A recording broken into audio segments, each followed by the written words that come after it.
Yes news में आप सभी दर्शकों का स्वागत है। मैं आपके साथ इलियास बड़ेघर। आइए देखते हैं आज की खबर क्या कहती है।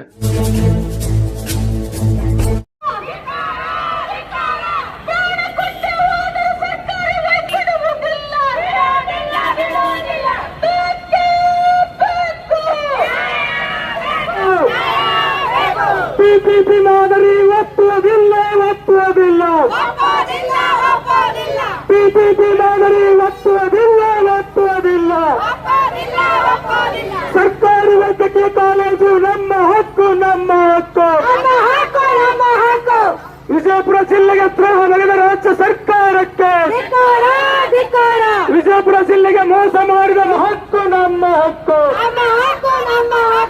ಪ್ರಾಣ ಕೊಟ್ಟವಾದರೆ ಸರ್ಕಾರಿ ವೈದ್ಯಕೀಯ ಕಾಲೇಜು ಬಿಡುವುದಿಲ್ಲ ಬಿಡುವುದಿಲ್ಲ ಬೇಕು ಬೇಕು ಬಿಜಾಪುರ ಜಿಲ್ಲೆಗೆ ದ್ರೋಹ ಬಗೆದ ಜಿಲ್ಲೆಯ ಶಾಸಕರಿಗೆ ಧಿಕ್ಕಾರ.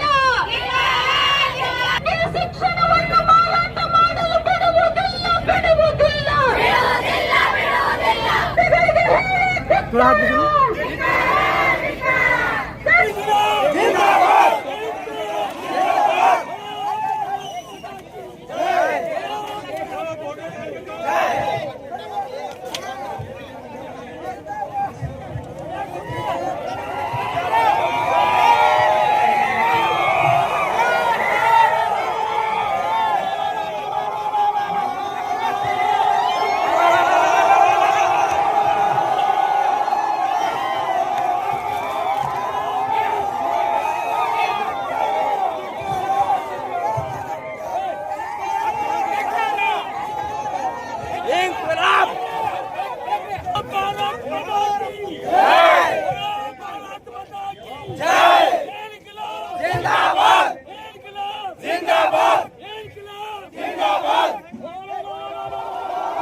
ನಮ್ಗೆ ಗೌರ್ಮೆಂಟ್ ಕಾಲೇಜೇ ಬೇಕು, ಪ್ರೈವೇಟ್ ಕಾಲೇಜ್ ಬೇಡ. ಅಲ್ಲಿ ಜಿಲ್ಲಾ ಆಸ್ಪತ್ರೆ ಹತ್ರ ಗೌರ್ಮೆಂಟ್ ಕಾಲೇಜೇ ಇರಬೇಕು. We want justice. ಮೆಡಿಕಲ್ ಕಾಲೇಜೇ ಇರಬೇಕು. ಇಲ್ಲಿ ವಿಜಯಪುರ ಸರ್ಕಾರ ಶಾಸಕರು ನಮ್ಗೆ ದ್ರೋಹ ಬಗೆಹರಿಸಿದ್ದಾರೆ. ನಮ್ಗೆ ಬೇಕು, ಮೆಡಿಕಲ್ ಕಾಲೇಜ್ ಇರಬೇಕು. ಗೌರ್ಮೆಂಟ್ ಕಾಲೇಜ್ ಸಿಗ್ಲೇಬೇಕು, ಅದು ಆಗ್ಲೇಬೇಕು. ಪ್ರೈವೇಟ್ ಕಾಲೇಜ್ ನಮ್ಗೆ ಬೇಡ. ಇಲ್ಲಿ ಒಂದು ಆಗಬೇಕು. ನಮ್ ಗೌರ್ಮೆಂಟ್ ಮೆಡಿಕಲ್ ಕಾಲೇಜ್ ಹೋಗ್ಬೇಕಂದು ಹೆಮ್ಮೆ ಇದೆ. ಎಷ್ಟೋ ವಿದ್ಯಾರ್ಥಿಗಳ ಕನಸು ಇದೆ. ಬಿಜಾಪುರದಲ್ಲಿ ಒಂದು ಗೌರ್ಮೆಂಟ್ ಕಾಲೇಜ್ ಆಗ್ಬೇಕು, ನಾವ್ ಅಲ್ಲಿ ಓದ್ಬೇಕು, ನಮ್ಗಲ್ಲಿ ಶಿಕ್ಷಣ ತಗೋಬೇಕು. ಅಲ್ಲಿ ಬಡವ್ರ ಮಕ್ಕಳು ದೂರ ಹೋಗಕ್ ಬಿಡಬಾರ್ದು. ಬಡವ್ರ ಮಕ್ಕಳು ಇಲ್ಲೇ ಕಲಿಬೇಕು. ನಮ್ಮ ಜಿಲ್ಲೆಯಲ್ಲಿ ಆಗಬೇಕು. ನಮ್ಮ ಜಿಲ್ಲೆಯಲ್ಲಿ ಆಗಿ ನಾವ್ ಇಲ್ಲೇ ಶಿಕ್ಷಣ ಪಡೆದು ಇಲ್ಲೇ ಬಡವರಿಗೆ ಉಚಿತ medical college for everyone. This is our right. This is our justice. We need our justice. We have to build the medical college. It's our necessity. If we are not build medical college, then how it's going to work? How the students, how the Bijapur children are going to study? We need education. Education is important. At least for that, you need to build our medical colleges. Government, it's necessity for everyone, even for little kids, even for everyone. It is necessity. We need justice. If it's not done, then how will the children grow? How will Bijapur be educated? How will it be developed? You're talking about development. And you're not ready to give medical college. It's a simple necessity and you're not ready for giving our medical college for that. This is seriously stupidity. You want our children to study. You want our children to grow. You want Bijapur to be developed. And this is how you provide the facilities to the citizens. Is this how you do it? Developed. Like Bangalore, we talk about Bangalore, we talk about other states, other districts and all. Why not Bijapur? We need Bijapur to be educated. We need Bijapur to be developed. fully developed. We don't want people to look at other districts, other states and all. We need our people, our students to study in our place. This is our district.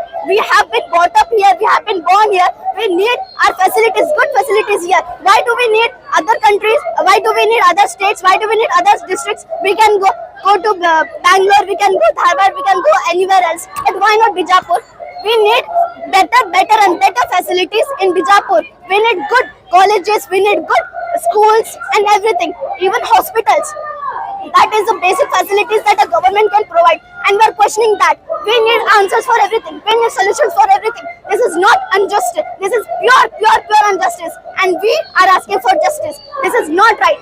If you are asking for minute things like college and hospital, better facilities. 75 ದಿನಗಳ ಹೋರಾಟವನ್ನ ಸಾಮೂಹಿಕವಾಗಿ ಪಕ್ಷಾತೀತವಾಗಿ ಬಿಜಾಪುರ ಜಿಲ್ಲೆಗೆ PPP college ಮಾಡ್ತೀವಿ ಅಂತ ಹೇಳಿ ಈ ಸರ್ಕಾರದ ಅಧಿಕಾರದಲ್ಲಿರ್ತಕ್ಕಂಥ ಶಾಸಕರು, ಸಚಿವರು, ಉಸ್ತುವಾರಿ ಸಚಿವರು ಇಲ್ಲಿ PPP ಕಾಲೇಜ್ ಮಾಡ್ತೀವಿ ಅಂತ ಹೇಳಿ ಈಗಾಗಲೇ ಅವರು ಘೋಷಣೆಯನ್ನು ಮಾಡಿದರು.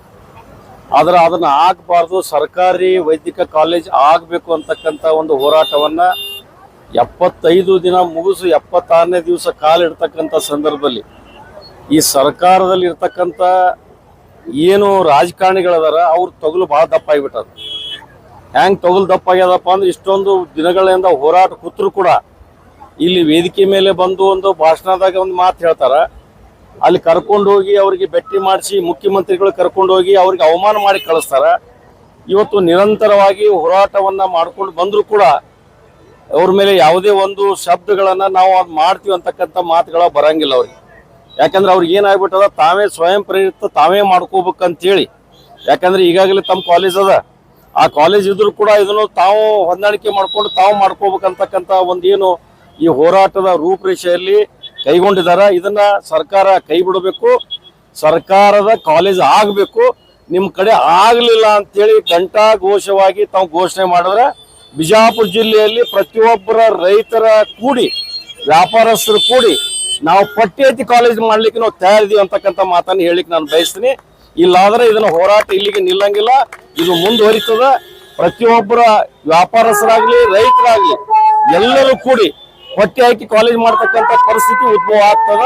ನಿಮ್ ಕಡೆ ಆಗ್ತದೋ ಇಲ್ಲೋ ಅನ್ನೋದನ್ನ ಘಂಟಾಘೋಷವಾಗಿ ತಾವು ಹೇಳಬೇಕು. ಇದನ್ನ ಈಗಾಗಲೇ ಡಿಕ್ಲೇರ್ ಮಾಡ್ಬೇಕು ಅಂತಕ್ಕಂಥ ಮಾತು ಹೇಳಲಿಕ್ಕೆ ನಾನು ಬಯಸ್ತೀನಿ.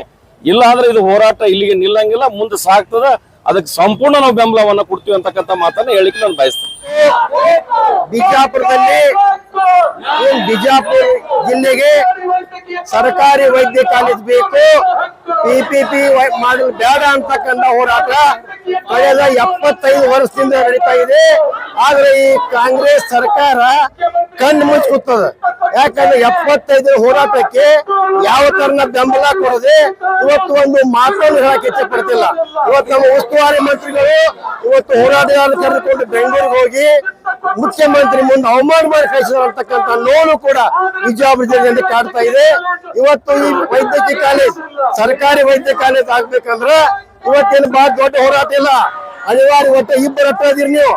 ಒಬ್ಬರು ಬಿಜಾಪುರ ಶಾಸಕ ಬಸನಗೌಡ ಸಾಕಷ್ಟು ಜಮೀನಿದೆ, ಇಲ್ಲಿ ಸರ್ಕಾರಿ ವೈದ್ಯ ಕಾಲೇಜ್ ಮಾಡಬಹುದು. ಇವತ್ತು ನಾಳೆ ಬಿಜಾಪುರ ಸರ್ಕಾರಿ ವೈದ್ಯ ಕಾಲೇಜ್ ಬರ್ತೈತೆ ಅಂತಕ್ಕಂಥ ಏನ್ ನಂಬಿಕೆ ಇತ್ತು, ಆ ನಂಬಿಕೆಗೆ ಇವತ್ತು ಬಿಜಾಪುರ ಶಾಸಕ ಬಸನಗೌಡಪ್ಪ ಯತ್ನಾಳರು ಉಸ್ತುವಾರಿ ಮಂತ್ರಿ MB ಪಾಟೀಲ್ ಮೋಸ ಆಗಿದೆ.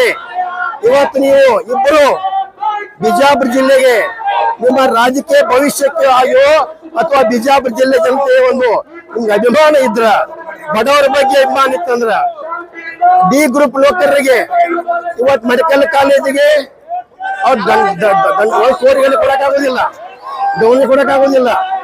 ಇವತ್ತು ಯಾವ ಕಾಲೇಜ್ ಮಾಸ್ತರ್ ಇರ್ಬೋದು, ಹೈಸ್ಕೂಲ್ ಮಾಸ್ತರ್ ಇರ್ಬೋದು, ಪ್ರೈಮರಿ ಸ್ಕೂಲ್ ಮಾಸ್ತರ್ ಇರ್ಬೋದು, ಯಾವ ನೌಕರಸ್ಥರಿಗೂ ಕೂಡ ಕೋಟಿ ದುಡ್ಡು ಕೊಟ್ಟು ಇವತ್ತು ಮೆಡಿಕಲ್ ಅಡ್ಮಿಷನ್ ಮಾಡಕ್ ಆಗೋದಿಲ್ಲ. ಆದ್ರಿಂದ ಇವತ್ತು ಬಿಜಾಪುರ ಜಿಲ್ಲೆ ಒಕ್ಕಲಿಂದ ಕರೆ ಇದೆ. ಇವತ್ತು ಬಿಜಾಪುರಕ್ಕೆ ಸರ್ಕಾರಿ ವೈದ್ಯ ಕಾಲೇಜ್ ಬೇಕು. ಒಂದು ವೇಳೆ ನೀವು ಬಿಜಾಪುರದ ಶಾಸಕರು ಮತ್ತು ಉಸ್ತುವಾರಿ ಮಂತ್ರಿಗಳು ನೀವು ಮನಸ್ಸು ಮಾಡಿ ಇವತ್ತಿಂದ ನಿರ್ಧಾರ ಮಾಡಬೇಕು. ಇನ್ನು ಸರ್ಕಾರಿ ವೈದ್ಯ ಕಾಲೇಜಲ್ಲಿ ಮಾಡಬೇಕು. ಅದಕ್ಕೆ ನೀವು ಏನಾದರೂ ತೊಂದರೆ ಕೊಟ್ಟು ನಿಮ್ಮ ವೈಯಕ್ತಿಕ ಲಾಭಕ್ಕಾಗಿ ನಿಮ್ಮ ಸಂಸ್ಥೆಯನ್ನು ಬೆಳೆಸಲಿಕ್ಕಾಗಿ ನೀವೇನಾದ್ರೂ ಕೆಟ್ಟ ನಿರ್ಧಾರ ತಗೊಂಡ್ರೆ ಅದು ನಿಮ್ಮ ರಾಜಕೀಯ ಅಂತ್ಯ ಬಿಜಾಪುರ ಹಾಕುತ್ತೆ ಅಂತಕ್ಕಂಥ ಎಚ್ಚರಿಕೆಯನ್ನು ಇವತ್ತು ಕೊಡ್ತಾ ಇದೀವಿ ಅಂತ ಮಾತು ಹೇಳ್ತಾರೆ. ऑर्गेनाइजेशन हो, सब लोग एक प्लेटफॉर्म में आकर एक मेडिकल कॉलेज के लिए एक प्रदर्शन कर रहे हैं। हम एक ये डिमांड कर रहे हैं कि कांग्रेस सरकार से हमें गवर्नमेंट मेडिकल कॉलेज चाहिए, लेकिन सरकार ये करना चाहती है कि पीपी मॉडल कॉलेज यहाँ पर लाना चाहती है, जिसके बिल्कुल हम लोग खिलाफ है। लेकिन आखिर सिद्धरामैया सरकार को हो क्या गया है? क्या वो लोग आंखें बंद करे हैं या अपने कान गूंगे हो चुके हैं? क्यों उन्हें हमारी आवाजें सुनाई नहीं दे रही है? जबकि इतने सारे बच्चे लोग यहाँ पर प्रदर्शन करने के लिए आए हैं, एक गवर्नमेंट मेडिकल कॉलेज का डिमांड कर रहे हैं, तो सरकार इस पर क्यों वापिस नहीं है? हम चाहते हैं कि अगर सिद्धरामैया सरकार देना चाहती है तो पूरी तरह से गवर्नमेंट कॉलेज हमें सैंक्शन करना है। अगर उन्हें हमें गवर्नमेंट मेडिकल कॉलेज नहीं सैंक्शन करना है तो वो अपनी कुर्सी छोड़कर उतर जाए।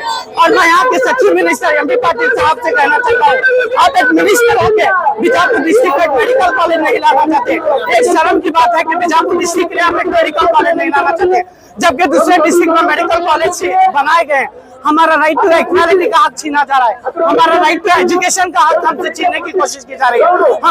हम इस सरकार से और एक बार अपील करना चाहते हैं, एक दरखास्त करना चाहते हैं कि हमें पूरी तरह से मेडिकल कॉलेज। मेरा नाम अब्दुल मुना पठान है। ಲಕ್ಷ್ಮೀ ಪಾಟೀಲ. ವಿಜಯಪುರ ಜಿಲ್ಲೆಯಲ್ಲಿ ಮಹಿಳೆಯರಿಗೆ ಒಂದು ಡಾಕ್ಟರ್ ಸೀಟ್ ಸಿಗಂಗಿಲ್ಲ, ಮಹಿಳೆಯರಿಗೆ ಸವಲತ್ತಿಲ್ಲ, ಮಹಿಳೆಯರಿಗೆ ಯಾರು ಬಂದ್ರು ಬಡ ಮಹಿಳೆಯರನ್ನ ಯಾರು ಎತ್ತಿ ಹಿಡಿದಿಲ್ಲ. ಇವತ್ತು ಖಾಸಗೀಕರಣ ಆಗ್ಲಿ ಅನ್ನೋದು ಒಂದು ಒಳ್ಳೇದದ. ಎಲ್ಲ ಹೆಣ್ಮಕ್ಳಿಗೆ ಮೆಡಿಕಲ್ ಸೀಟ್ ಸಿಗ್ಲಿ, ಬಡ ಹೆಣ್ಮಕ್ಳು ಡಾಕ್ಟರ್ ಆಗಾರ, ಕೋಟಿ ಕೋಟಿ ಕೊಟ್ಟು ಶ್ರೀಮಂತರ ಹೆಣ್ಮಕ್ಳು ಡಾಕ್ಟರ್ ಆಕಾರ ನಾವು ಆಗ್ಬಾರ್ದ? ನಮ್ಮ ಮಕ್ಳು ಯಾರು ಡಾಕ್ಟರ್ ಮೆಡಿಕಲ್ BMS ಓದಿಸಿದ್ರ ಕುಮಾರಸ್ವಾಮಿ ಕಾಲ್ ಬಿದ್ದೆ ನಾವು ಇಲ್ಲೆಲ್ಲರೂ ಇದ್ದು ಸತ್ತಂಗ ನಮ್ಗ. ಉಸ್ತುವಾರಿ ಮಂತ್ರಿನ ಸತ್ತೀರ ಸತ್ತು ಕಾಂಗ್ರೆಸ್ ಸರ್ಕಾರ. ನನ್ನ ಮಕ್ಕಳ ಇಳಿದ ಹೆಣ್ಮಕ್ಳಿಗೆ ಕೊಡ್ರಿ, ಕಾಲೇಜ್ ಖಾಸಗೀಕರಣ ಮಾಡ್ಬೇಡ್ರಿ, ಗೌರ್ಮೆಂಟ್ ನಮ್ ಸರ್ಕಾರದಾಗಿರ್ಲಿ, ಮಹಿಳೆಯರೆಲ್ಲ ಡಾಕ್ಟರ್ ಆಗಲಿ, ಮಹಿಳೆಯರಿಗೆ ಸವಲತ್ತು ಸಿಗ್ಲಿ. ನೀವು ಮಾಡೋದೆಲ್ಲ ತಗಲು ಬಾಕಿ ನಮಗೆ ಗೊತ್ತಾಗ್ಯದ. ಎಲ್ಲಾ ಪಕ್ಷ ಸಣ್ಣ ಮಕ್ಕಳು ಹೊಸರು ಒಂದೇ ಇದೀರಿ, ನೀವು ಹೊಸರು ಒಂದೇ ಇದ್ದು ಬಡವರು ಚಾಳ ತಿನ್ಸಾಕತ್ತೀರಿ. ನಿಮ್ಮನ್ನ ಹೋಟ್ ಬರ್ಲಿ, ಚುನಾವಣೆ ಬರ್ಲಿ, ಜಿಲ್ಲಾ ಪಂಚಾಯತ್ ತಾಲೂಕ್ ಪಂಚಾಯತಿ ನಿಮ್ಗೆ ಹೋಟ್ ಬಿಟ್ಟು ಹೊತ್ತು ಕುಡಿತೀವಿ, ಇದನ್ನು ಹಾಕಂಗಿಲ್ಲ ನಾವು. ನೆನಪಿಟ್ಕೋರಿ, ಎಲ್ಲ ಹೆಣ್ಮಕ್ಳು ಬಡ ಮಕ್ಕಳು ರೊಚ್ಚಿಗೆತ್ತಾರೆ ಬಿಜಾಪುರದಾಗ. ಏನ್ ಮಾಡಿರಪ್ಪ ಬಡವ್ರಿಗೆ?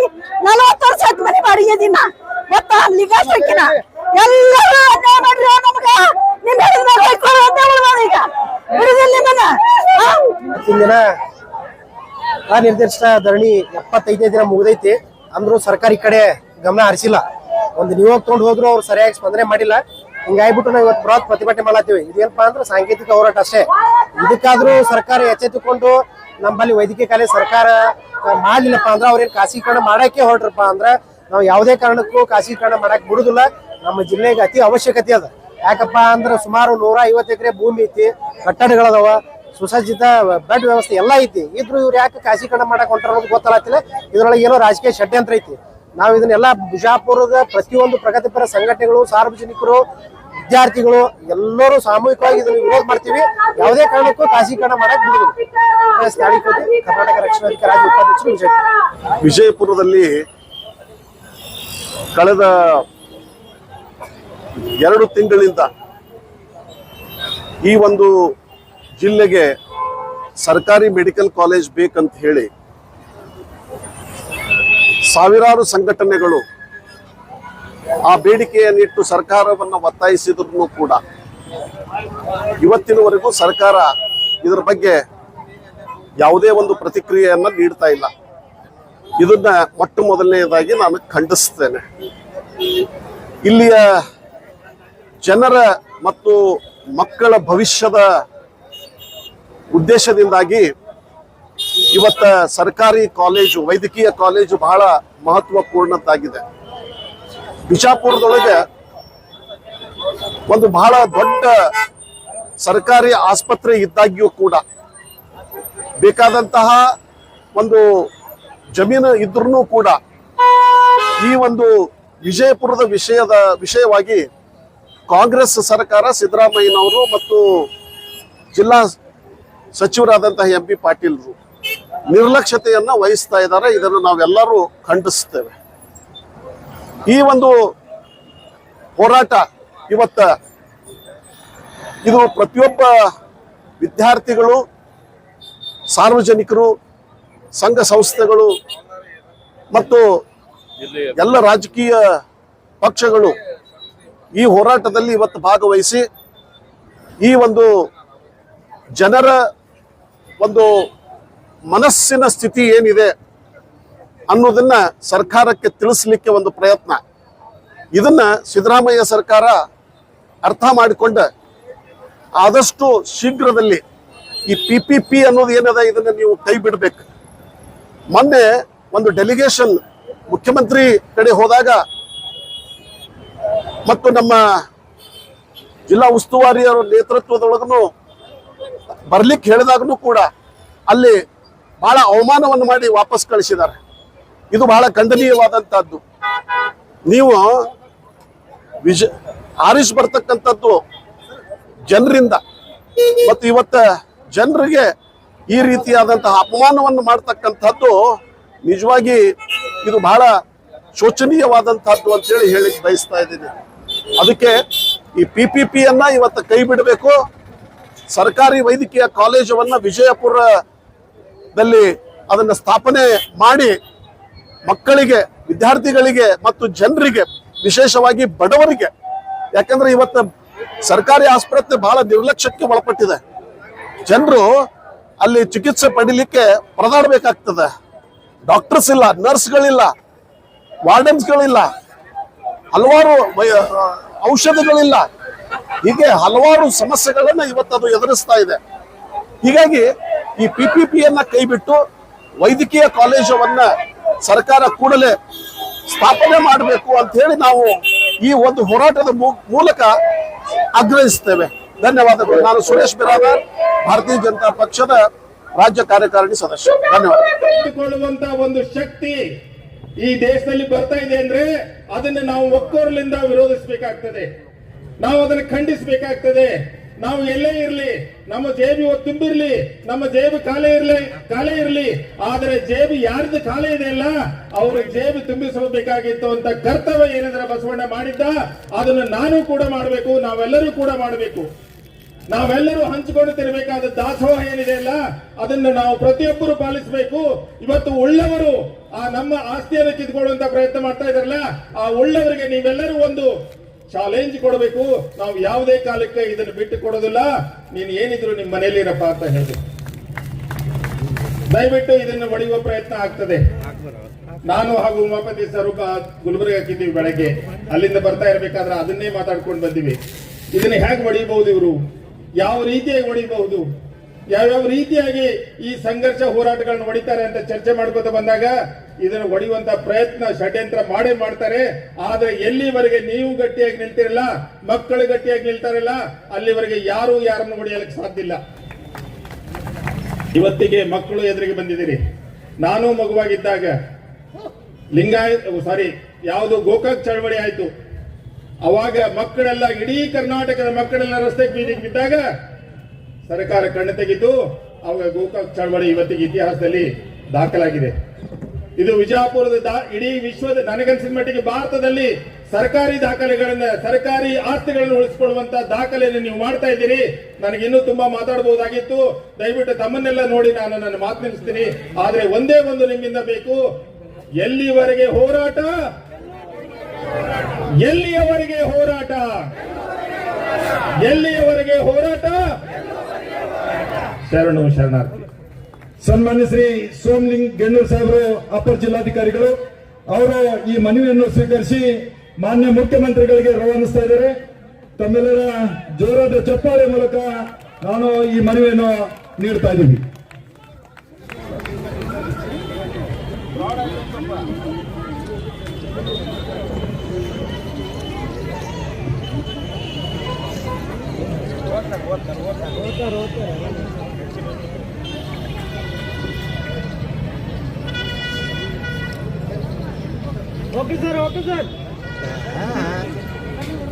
ಮಾನ್ಯ ಅಧಿಕಾರಿಗಳು ಇಲ್ಲಿವರೆಗೆ ನೋಡ್ತಾ ಬಂದಿದ್ದಾರೆ. ಹಾಗೆ ನಮ್ಮ ಹೋರಾಟವನ್ನು ಗಮನಿಸಿದ್ದಾರೆ.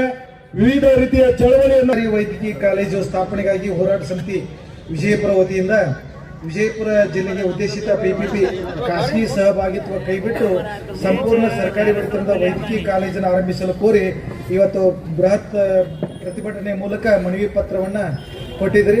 ಈ ಮನವಿ ಪತ್ರವನ್ನು ಸ್ವೀಕರಿಸಿ ಮಾನ್ಯ ಸರ್ಕಾರಕ್ಕೆ ಕಳಿಸಿಕೊಡ್ತಾ ಇದ್ದೇನೆ ಅಂತ ಹೇಳ್ತಾ ಈ ಮನವಿ ಪತ್ರವನ್ನು ಸ್ವೀಕರಿಸ್ತಾ ಇದ್ದೇನೆ. ನಮಸ್ಕಾರ. जैसा कि आप सब जानते हैं कि आप सभी का प्यार हमारे साथ कायम है, इसी तरह से हमारे इस चैनल को प्यार करते रहिए और हमारी सारी खबरों को लाइक, शेयर और सब्सक्राइब करना ना भूलिए. हमारा यही मकसद है कि आपको हर खबर जो है जैसा है वैसा ही आपको हम दिखाते रहेंगे, ना किसी का पक्ष लेंगे, ना किसी के विरोध में जाएंगे. हमारे कदम सच के साथ.